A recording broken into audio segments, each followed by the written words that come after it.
প্রিয় দর্শকরা, আমরা জানতে পারলাম যে এই কৃষকের যে এলাকার যে মহিলারা আছে, এই মহিলারা এই মরিচ গাছ 250 টাকা দিনের বিনিময়ে তারা সকাল থেকে সন্ধ্যা পর্যন্ত কাজ করে থাকে। আমাদের এই বিস্তৃত এলাকা জুড়ে যে কৃষকরা যে মরিচ চাষ করেছে, এই মরিচ চাষ করার বিনিময়ে তারা স্বাবলম্বী হচ্ছে। কারণ তারা কঠোর খাটুনি খেটে তারা মরিচ চাষ করে তারা অর্থ উপার্জন করে এবং এই অর্থ দিয়ে তাদের সংসার চলে। শুধু এই এলাকার কৃষকদেরই সংসার চলে না, এই কৃষকদের ফলে এই এলাকার যে মহিলারা আছে তাদের কর্মসংস্থানেরও সৃষ্টি হয়। তাই কোথায় আছে যে কৃষক বাঁচলে দেশ বাঁচবে। তাই কৃষক বাঁচতে হলে আমাদের কৃষকের যে ফসল, সেই ফসলের দাম বৃদ্ধি করতে হবে। আর এই এলাকার যদি মরিচের দাম যদি একটু বৃদ্ধি হয়, তাহলে কৃষকের মুখে হাসি ফুটবে। আর কৃষকের মুখে হাসি ফোটার ফলেই তারা আগামী বছর আবার মরিচের গাছ লাগাতে পারবে এবং মরিচের গাছ যত বেশি হবে তত এলাকার কর্মসংস্থান সৃষ্টি হবে। এই মরিচ তোলার জন্য যে মহিলারা কাজ করে, এই এলাকার যদি মরিচ গাছ না চাষ হতো, মরিচের দাম যদি না বাড়ে, মরিচ যদি আবাদ না করে, তাহলে এই এলাকার মহিলা আছে এবং পুরুষ আছে, তারা কর্মসংস্থান খুঁজে পাবে না। আর কর্মসংস্থান খুঁজে না পেলে তাদের সংসারে অভাব এবং অনটন লেগেই থাকবে।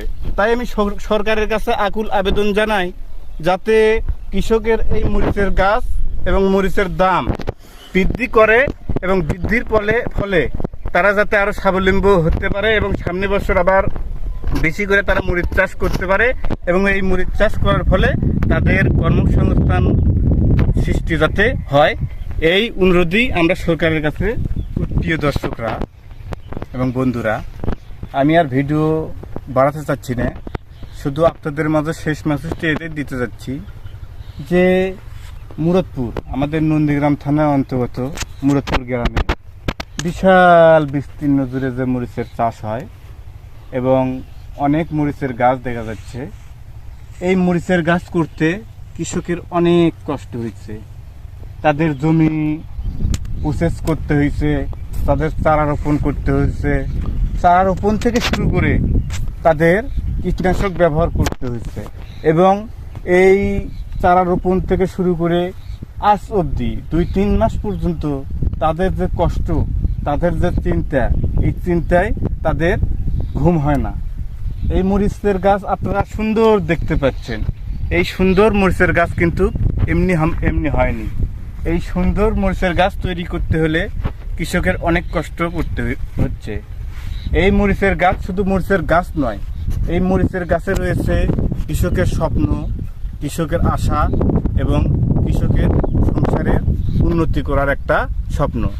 এই মরিচের গাছ যদি কৃষকের ভালো হয় এবং মরিচের দামটুকু যদি কৃষক পায়, তাহলে কৃষকের স্বপ্ন পূরণ হবে। আর মরিচ থেকে যদি কৃষকের মরিচের গাছ যদি না হয় এবং মরিচ গাছ হওয়ার পরেও যদি মরিচের দাম না থাকে, তাহলে কৃষকের স্বপ্ন পূরণ হবে না। তাহলে সেই কৃষকের সংসার নষ্ট হয়ে যাবে, সেই কৃষকের সংসার অভাব অনটনের মধ্যে পড়ে যাবে। যখন এই কৃষকের সংসার অভাব অনটনের মধ্যে পড়ে যাবে, তখনই দেশে চলে আসবে হাহাকার এবং অনটন এবং তাদের চাহিদা শক্তি যোগানের ক্ষতি হয়ে যাবে। তারা যেভাবে স্বপ্ন দেখেছিল, তাদের সেই স্বপ্নটা নষ্ট হয়ে যাবে। তো আমি আর ভিডিও বেশি বড় করতে চাচ্ছি না, আপনারা দেখতে থাকুন কত বড় মরিচের গাছ, বড় বড় মরিচের জমি এবং বিশাল আকারের মরিচ চাষ আমাদের এই মুরাদপুরে হয়। আপনারা সবাই কৃষকদের ভালো চোখে দেখবেন, এই বলে আমি এখানে ভিডিওটা শেষ করছি। আপনাদের সবাইকে ধন্যবাদ এবং অভিনন্দন, স্বাগতম। আপনারা সবাই ভালো থাকবেন।